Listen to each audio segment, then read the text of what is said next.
I want to go ahead and say hi and get us started today. People may roll in as we get going, but we are joined by an audience virtually on Zoom and on Facebook. So hello to those of you joining us on Zoom and Facebook. We're glad you're here. Today's event will be somewhat of a conversation. So I do encourage you to contribute your comments virtually through Facebook. In the comment stream, we'll be watching that, as well as the chat in Zoom. So hopefully you'll engage with us that way, and I'll help feed that that exchange into the live event here. So thank you so much for joining us. Welcome to Coffee at 10. Starting this Thursday, we will be offering Coffee at 10 programs here at Crooked Tree Art Center, Petoskey, every week through up until Thanksgiving.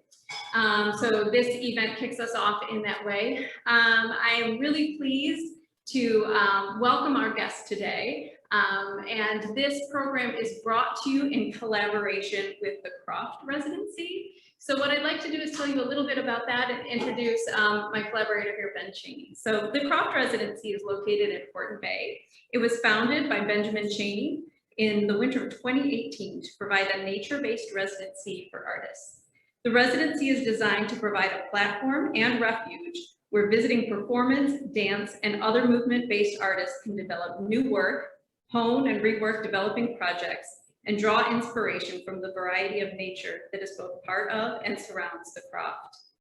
Benjamin has brought in phenomenal artists from across the United States and abroad. Through this work, these artists are working with our local dancers, often collaborating with our very own School of Ballet. It is really a phenomenal opportunity to broaden the reach of contemporary art and performance art here in Northern Michigan. So with that, I would like to introduce Ben and welcome him up to the stage to introduce our guest. So here he comes.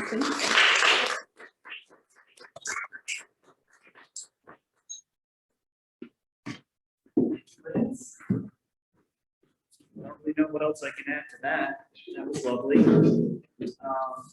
But I will be introducing today. Wilkins, and he's here with us in collaboration with RadFest.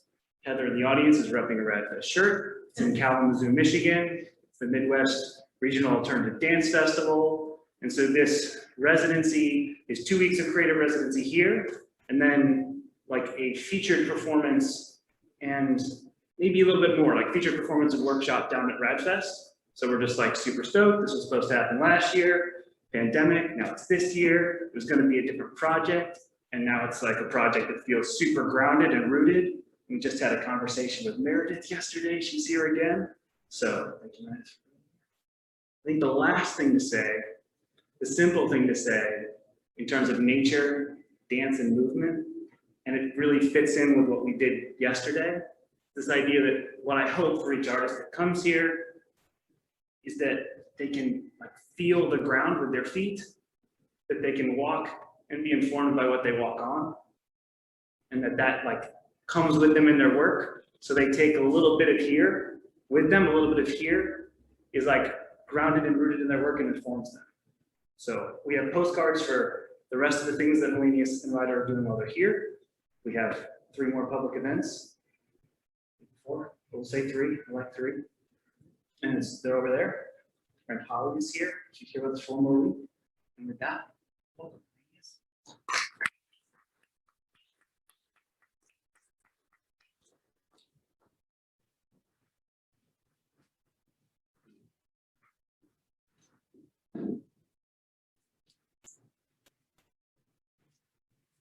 So hello to everyone. I'm gonna it's my pleasure to be here, and before getting started, I definitely want to thank Crooked Tree Art Center for hosting me, for Ben and the Croft Residency for this opportunity, and for all of you here in person as well as in virtual land for joining for this morning's artist talk / conversation. With this project in particular, I tend to yield or lean into wanting to dialogue with folks rather than simply talk. I look forward to sharing with you more about my project today. One of my greatest teachings in my journey of becoming an artist, professional artist and doing work has been to start with the art. Start with the art. And so what you have here, this PowerPoint is a photo of me in a 40-pound handmade costume that took 6 months to make. That is a Mardi Gras suit. I'm from Louisiana, and it was designed to embody my history, my story. So everything that I'm carrying on my shoulders is my story. Speaks to my roots. It speaks to the things that I love. It speaks to the journey I've had. It speaks to how I'm moving forward in the world and what I'm carrying with me, hoping to share. To talk about the project that's at hand, which bears a long title. It's called the Conversation Series, Stitching the Geopolitical Quilt to Rebody Belonging. To talk about it, it means to consider how I got here. It means to consider how I got to the project and what came before it. And so to start off with the work, I would like to begin by sharing a short excerpt of a screen dance I made last summer titled Dirt.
I made in collaboration with two amazing artists, Nathan Blue and Roma Flowers.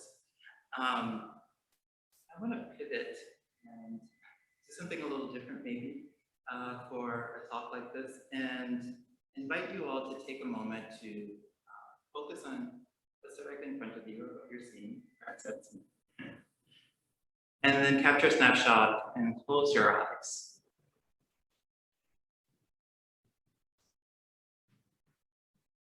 And I just want you to take a deep inhale followed by an extended exhale.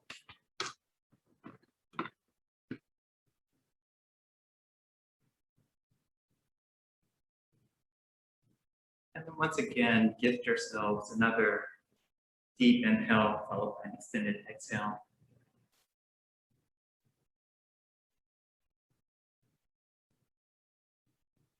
Allowing yourselves to feel your breath, see the internal landscape of your beings. To notice how fluids are moving through the body. To notice how the inner workings of your bodies are the results of connection, disconnection, and reconnection.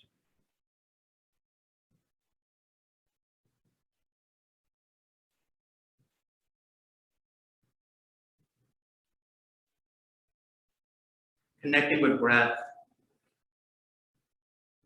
is an opportunity for refueling, for grounding, restoring, renewing, making available, making oneself available.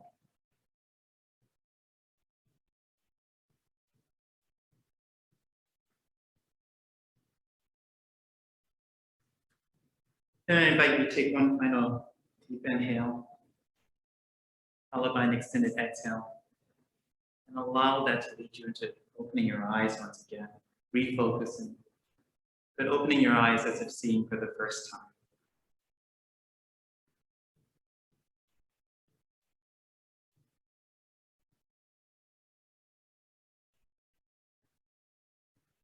I offer this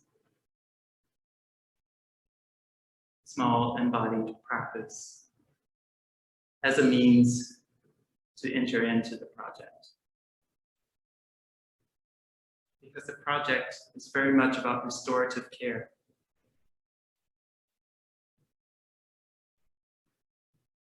And the work of social justice is much like restorative care. It's not a project. It's a way of being. It's a way of life. And so in coming to the conversation series, Stitching the Geopolitical to Rebody Belonging, it is my way of embodying and taking on,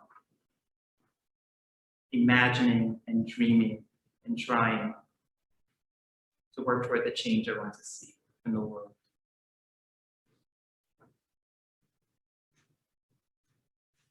There are multiple entryways to the work, one being dirt, which I just shared a glimpse of. Another entryway were the events that took place last summer, the uprisings and the onset of COVID, and how that became destabilizing, challenging to feel grounded. In my body, I became afraid of walking out in public.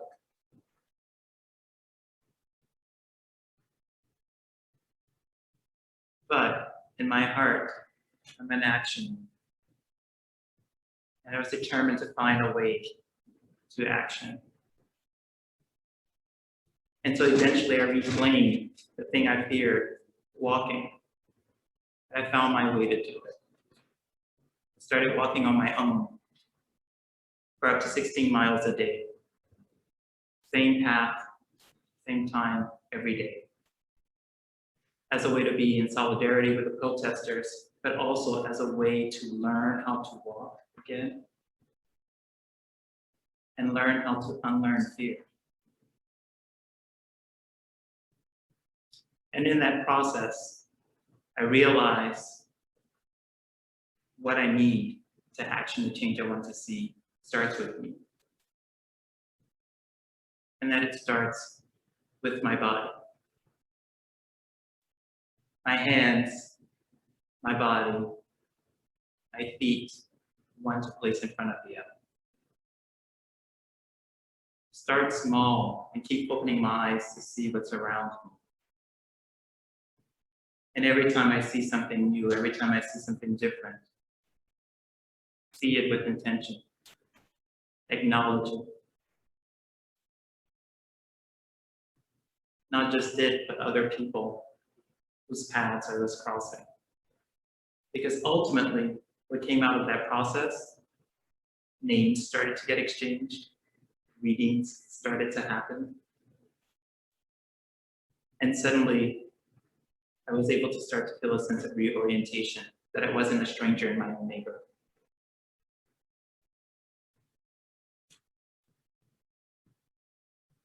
This led me to feel a calling to do a work that is not about fixing, but it's about sparking, inviting,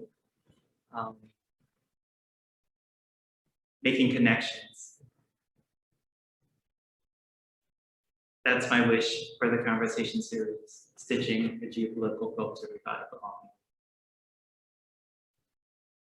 At its base, in terms of all of its parts, it's humongous. There is no way I can speak about it in any kind of small capacity. It's really huge. It's probably my most ambitious project to date. And it requires going to all 50 states, 5 inhabited territories, and the District of Columbia to create a section of the work. Because my vision is to stitch the country back together again. It's a project that centers new choreographies, that centers me dancing with the duet partner, Ryder Turner, who has been with me here, the Croft for this residency. It includes a feature-length documentary film, Digital Humanities Living Archives, where I'm sort of turning that upside down, because I'm beginning with community and I'm ending with community in the journey. Starting off with stories, collected stories. Then contextualizations from humanitarians and social justice activists and theorists. And then I'm creating a portal for those visiting the archives, if they have connections to a site and so feel moved, they can add their story and help us to continue writing the history of the space. And given all the ways in which I'll be working to build all of these components, I'm imagining a world where the 4th component will be a justice, equity, diversity, inclusion, and accessibility toolkit that will also be free and available to anyone who wants to access it and use it. And again, toolkit, right, versus toolkit. Tool for me means to fix. Toy implies to play. I think a lot of people like to play, right? Yeah. But I think we want to play. I think we want to have fun. We can have fun while also doing meaningful work. It doesn't have to be one or the other. The two can come together. And it's the world I'm kind of envisioning. A world where all of this can come together. Where we can all become better for it. Where we all can become alive. Where we all can create a pathway for those who come after us. I'm driven by figuring out how to become a better ancestor. That's what the conversation series calls. I'm going to come back to art again and share a little bit of a second film that was developed last summer, but was released this summer. And I see this film as being part of the seed, another seed to arriving at the conversation series. And in fact, it's folded into the project. But it's a work that is titled Entanglement from the Dugout, and it's a screen dance that I am performing with Ryder Turner. And I collaborated with cinematographer and editor Carlos D. Flores to do the work.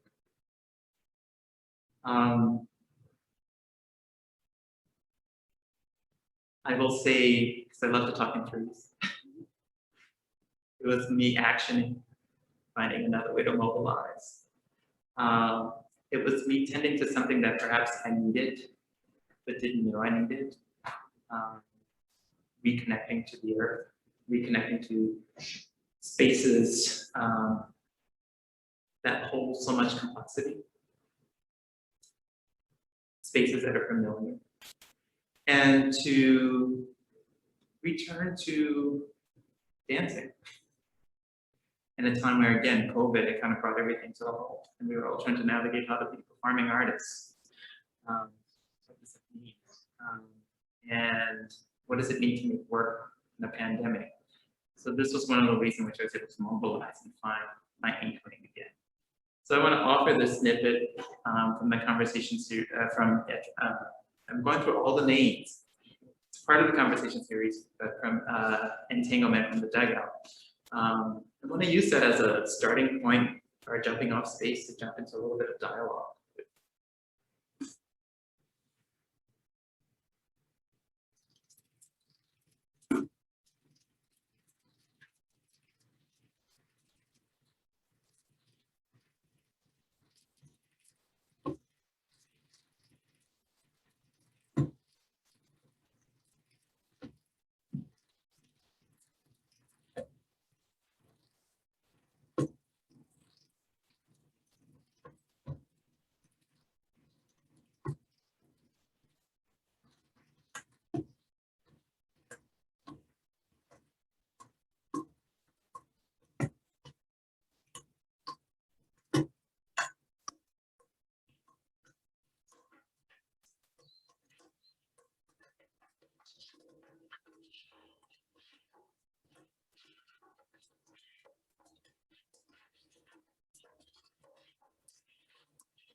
Thanks for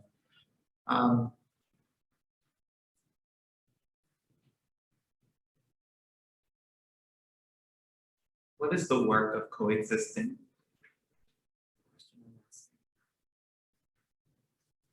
How do we get to belonging? What does it mean to reconnect and are connected to the land we live on?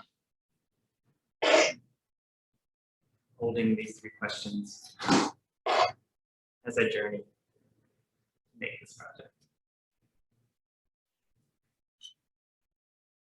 And so here is where I totally open some questions and shifting it a little bit and engaging a little bit more of a conversation. Any questions coming up for you? What's emerging for you? We have some coming from our virtual sphere. Awesome. It's a little bit about your practice. Yeah. Do you find spaces inspire your content? Or do you know the content you're trying to express and find the spaces?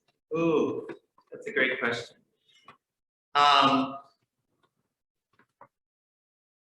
For this project, I think it could go either way. But for this project, oftentimes the spaces are inspiring the content because that's where I'm starting. When I began to engage a potential partner in doing this work, Because to do this work, I'm going to need many partners all over. And so instead of saying, hi, I have a project, you may be interested in what I have to offer. Do you want to present me? I have to ask some other questions because I'm requiring a little bit more.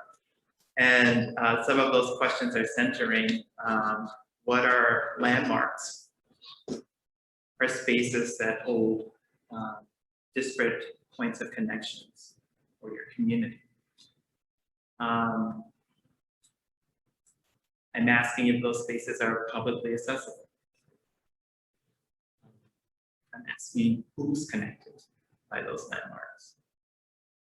And then the process begins from that point with me listening to the histories and the stories of the individuals connected to those spaces.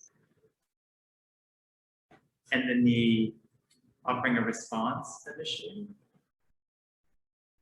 but creating a work that can hold some of that history. That can be an introduction to some of that history. And here's the thing about, you know, content and making it and this work. It's interesting because I think as a choreographer, most of us assume I have all the control. And I'm giving up control, right, in a lot of ways. And there's something about finding courage and bravery and voice to do this project by centering my own imagination. But I'm centering my imagination not to make the work about my imagination. I'm centering my imagination to make a portal, a structure that can embody the voices of others. I am coming to the work as being, as the title, in conversation with these histories, but not to retell these histories. I want the voices to be heard. So that's, for this moment, that's all I'm going to expect. The comment then goes on to say that seems very successful and that it feels very much as though you're listening and honoring the space in which you're in. Thank you, thank you. I'm trying. I'm a work in progress, like everyone. Yeah, I'm thinking about my time here thus far, which has been nothing short of amazing. And Meredith, who's here in the in-person audience, took us on this amazing tour that illuminated so much about Indigenous history here. And letting that land on my body was, you know, it was a journey, and it is a journey, and I'm continuing to process, and that's what we want, the work, even that's what I hope for the work to do, is to bring people into spaces of process and navigate it. So, yeah. I don't want to dominate, but I have one more. Go for it. Early on, when you were speaking about it, I was really taken with how you said, and I didn't write down the full part, so you might have to clarify, Sure. but how kind of changing a shift and not looking at a problem as a project, right? Not just one thing that you do right now. Yeah, This yeah. Can you talk about that a little bit? Sure. Yeah, that was in relationship to how I arrive at, well, how I define doing social justice work. And that social justice work is not a project, but a way of life, a way of being. Yeah. Good luck if we're trying to do something that, you know, tomorrow the world is a better place and it's what we want it to be, and everybody's going to be great, and all of our kids in the future, you know, it's going to be wonderful and have everything they need. It just doesn't happen like that. I mean, there are things that the country is still grappling with, that the country's been grappling with for hundreds of years. So I think so much of this work, what it's asking of me, and how I'm coming to it as someone engaged in the practice, in the way of being, because I know that one thing and checking a box is not the answer. So that means I'm going to need to be patient. I'm going to need to be resilient. I'm going to need to be committed. I'm going to need to be demanding at times. And I think there's I'm doing that thing again. Meredith spoke to this thing that I did with my hands at a talk yesterday. But there's something about an ongoingness that is anchoring the commitment and anchoring the work. The quick fix is not going to happen. So how can we continue to walk in the change, or toward doing the change? And I'm using change singularly, but like change holds so much, you know. There's so many lanes, so I think that's also why it's a way of being. It's a way of life. It's a vision.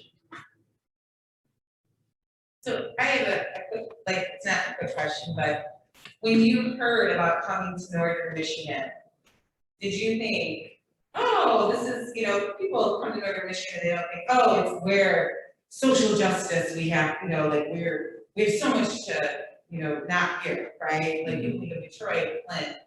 What are your thoughts coming into our community and then being part really of yesterday, learning even more about the history?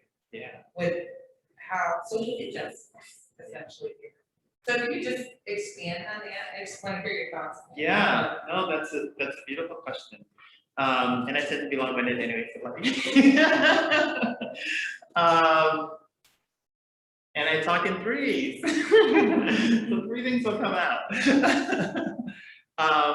One is, again, I mentioned earlier that there are many different ways I can access entering into the project. And one is on a personal level. I live in Boulder, Colorado, where the population is 1.2% Black. So if I'm not on the campus, I work at CU Boulder. Sometimes it could be a day or two before I see another Black person. So there's something about marginalized voices being on the edges, and an interest in wanting to make space, pull forward, draw forward those voices toward the center to create a reorientation. And that reorientation for me is landing in something that I was taught as a child, that America is America because of its difference. And so maybe in some way, this project is about me actioning what I was taught. Secondly, this project is not solely for the social justice activists and for the most progressive communities. It's for every single person who's on this earth. And we all have to find our ways to get in, if I want to say it like that. And so I am embracing being in rural communities and urban communities, progressive communities and less progressive communities, because I want the conversation to be with everyone. And sometimes those are going to be a little bit harder and stickier, but that's the work. That is the work, and that's where I want to be, and that's what I want to do. So creating this sense of this inclusive thing, it means I have to be willing to go into the spaces that maybe I wouldn't list as a first space. And I don't even know if that would be, if there would ever be a way that I would list the space as an ideal space, because I actually think every space is ideal for this one. The third thing I'll say is there's a lot of learning that happens in all of the different spaces. And the gift that came from you, Meredith, yesterday, and the ways in which you illuminated the history. You know, it's a question that landed on my body, like how many people who live here know that history? You're part of this land. So I think there are always opportunities where the collaboration is happening in different ways, and all at the same time. So there is the artistic work, there is Helanius and the team with the organizational partners, Helanius and Ryder with community learning from community. All of those levels are important. So I think automatic, without reservation, the space right here. The space is referenced. But thinking about, you start to touch on the rural versus urban. Yeah. A question that I was, what criteria we use to choose, because there's so many places to go. Is there an overarching criteria, or do we have one for rural, one for urban? Yeah. Or one that covers everything? That's another amazing question. I don't have that map.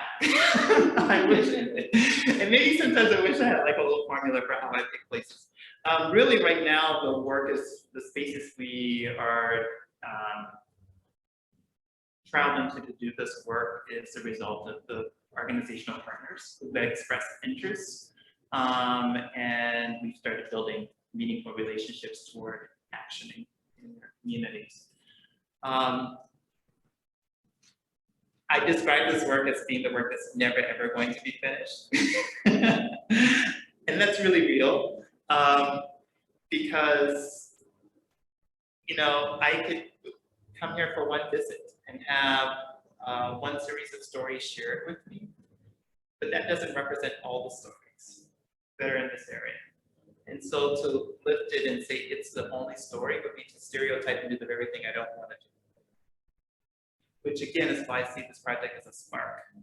Because of what I'm hoping is that it will inspire communities to continue in the work, continue in the practice, toward learning more stories about their communities. And that's where the real project is happening, on the grounds.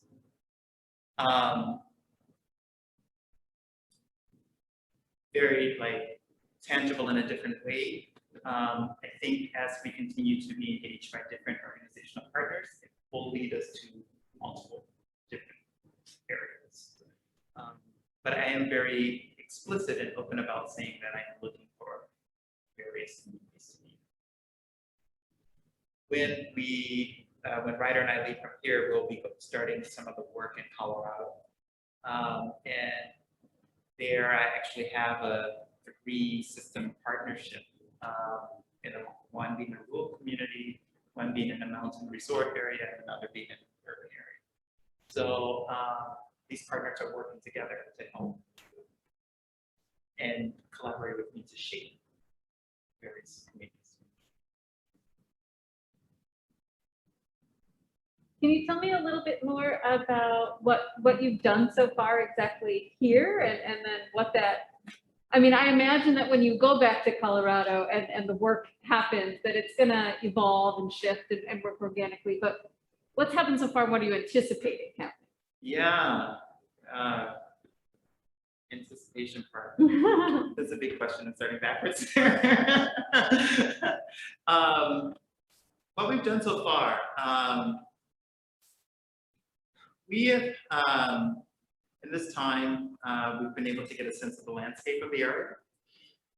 We went on a very, to bring up Meredith once again, we went on a 5-hour-ish tour of learning the Indigenous history that culminated with a belonging conversation where a group of individuals from the community gathered with us to engage in conversation.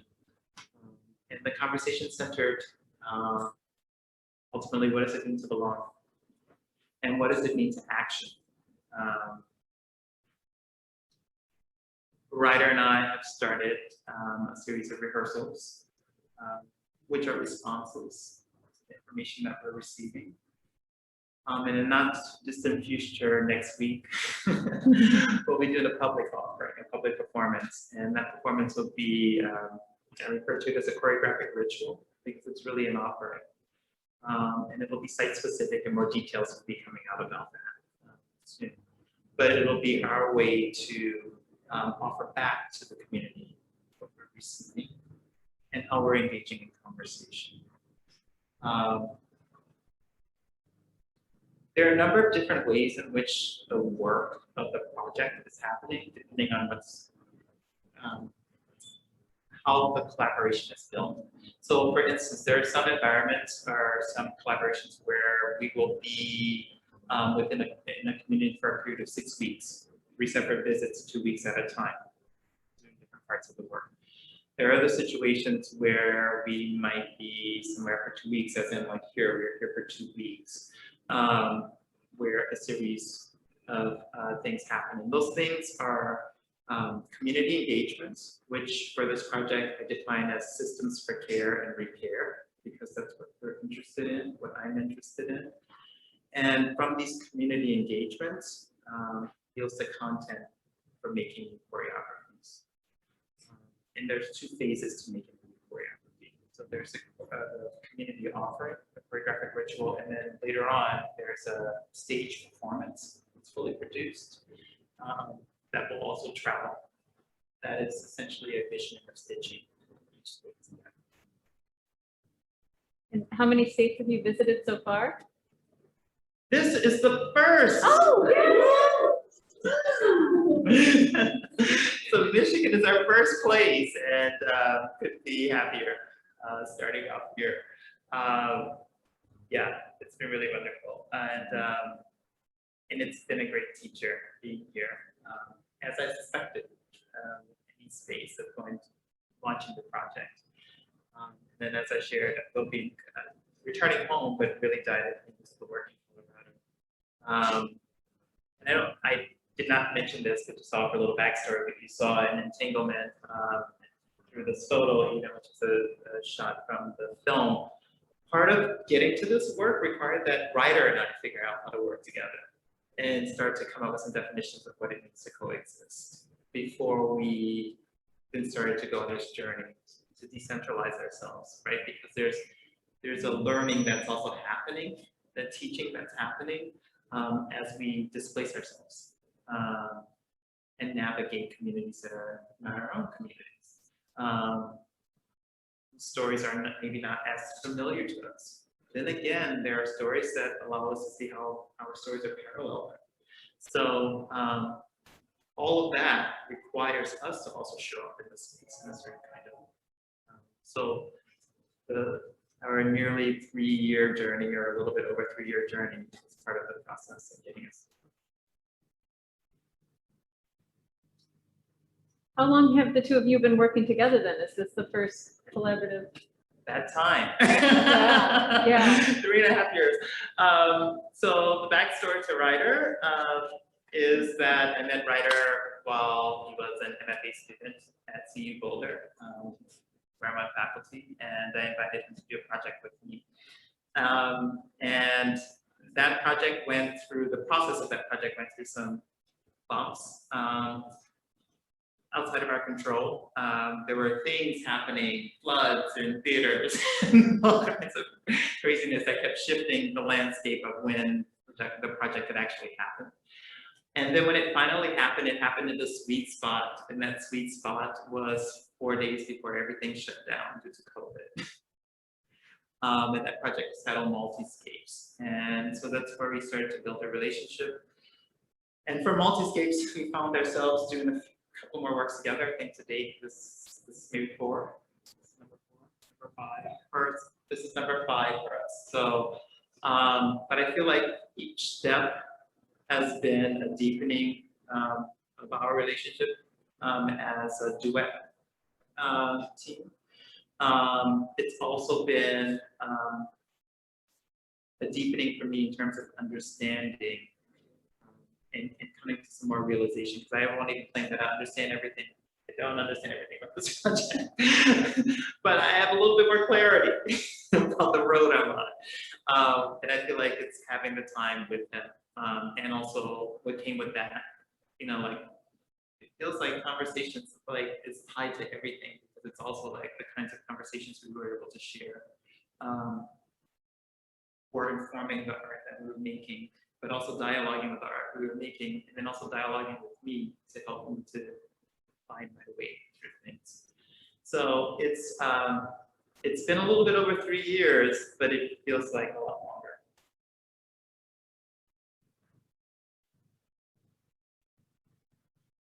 Are there any other questions?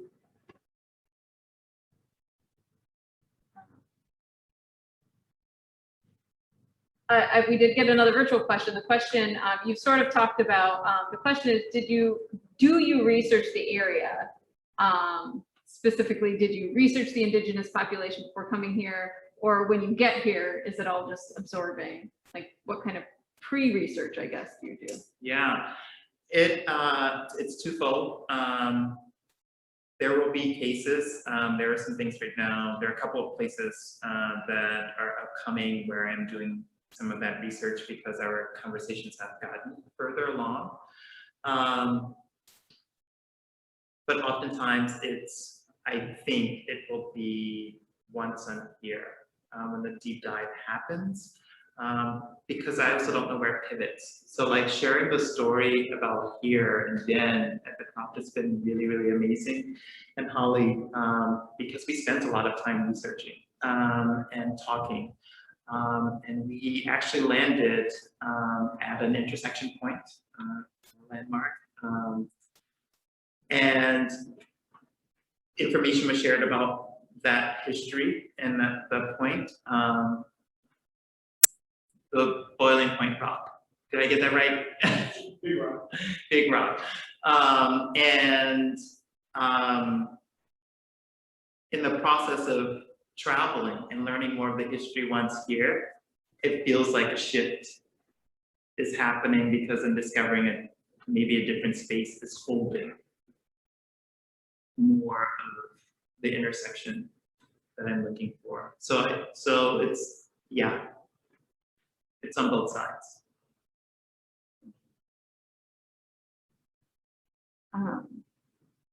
Well, here's a question, but I guess you don't know yet. The question is, do you ever feel the need to go back to a location to continue the conversation?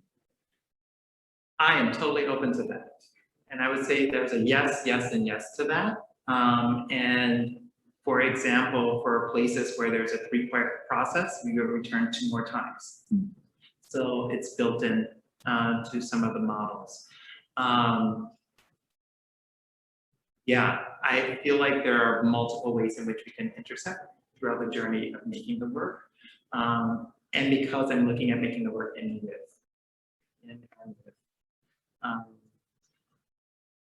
it means something to stay in touch with community. Which leads me to think, to talk a little bit about, or maybe just to name that the value that I place in this work is not solely on arriving into a space, but it's also how I exit a space. Because the exiting is crucial to the kinds of relationships I want to develop over time. And the exiting is important to how perhaps a community becomes inspired to continue engaging with each other. If it's looked at in a way where I'm just checking a box again, then the intensity and the dynamics around what is cultivated in a short period of time could easily like go away. And the vision is to keep that alive and to find ways to support.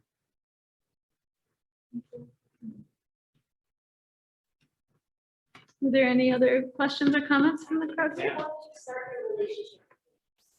How did I Start your relationship?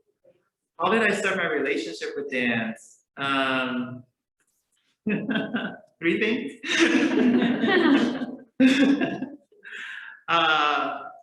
shy kid from Louisiana who was terrified of people, and every time a door opened, he would sit on his butt with one leg in front and use his arms and scooch himself as fast as he can to hide underneath a table or behind a sofa or wrap his arms around his grandmother's leg. So that's one thing. And I share that because I learned pretty soon that my mode of communicating was going to be through action, and it wasn't going to be through talking, and it actually took me a long time to talk.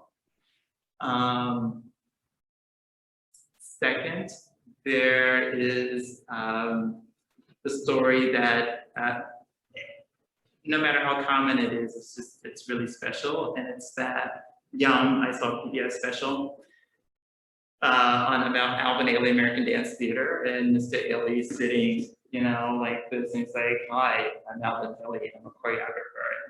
It's me. You know, so there's that. I was like, oh, there's a word for what I, you know, was already in me. And so that was another thing. And then the third thing I'll say is that I really feel I'm one of those people who feel like it's a calling, and I recognize it and I accepted the calling.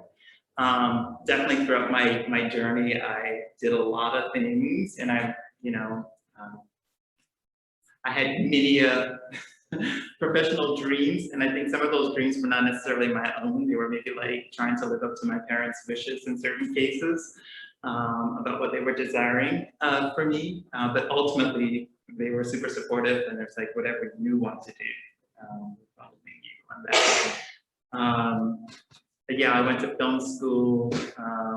I changed out of film school. I changed into film school after being accepted into interior design school. But like all these things I was really interested in, and I knew that they would be a part of the fabric of what I wanted to do. Because just to speak a little bit about the stage productions of the kind of projects I do, they are multimedia slash intermedia, and the intermedia work, it simply means that it's centering technology. So I see my work as plays that centralizes movement. I have been working with a team of collaborators, some of who have been working with me for over 20 years. So it's always been my interest to design, to build, to compose, to do all those things, or find a space for that to happen. So I feel like I was learning the languages so that I can build the world of creators, collaborators. But yeah, it's the shy boy matched with the visual of like sensing a calling.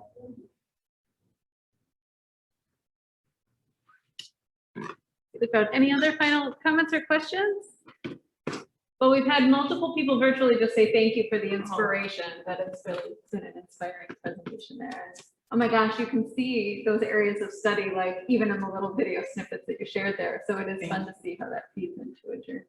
Thank you, and thank you all for being here with me. It's funny sitting at this podium. I just had to say this. It's just like I wanted to. It makes me feel like a professor, but no, I really.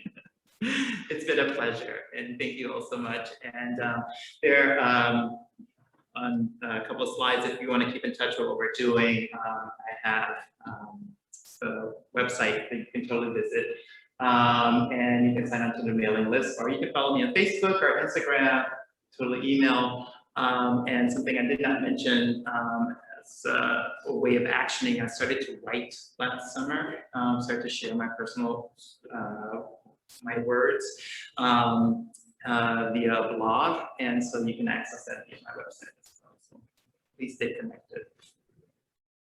Thank you. Thank you.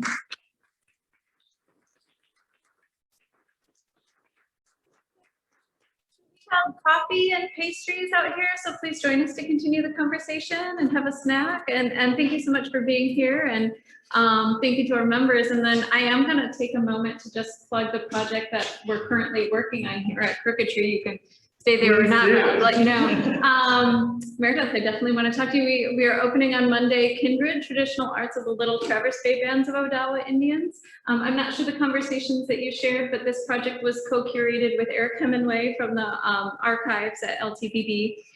Both of our galleries will be full of local Indigenous artwork. And one of the galleries central focus is going to be on that history and timeline of our region, telling the story of Wabanaks and Odawa here. And the other gallery will be focused on environment and lots of amazing objects and amazing stories. So hopefully you'll join us. There's a whole list of programs. As I mentioned, our Coffee at 10 series will be weekly from here on out, both online and in person, as we all navigate the space to the best of our abilities.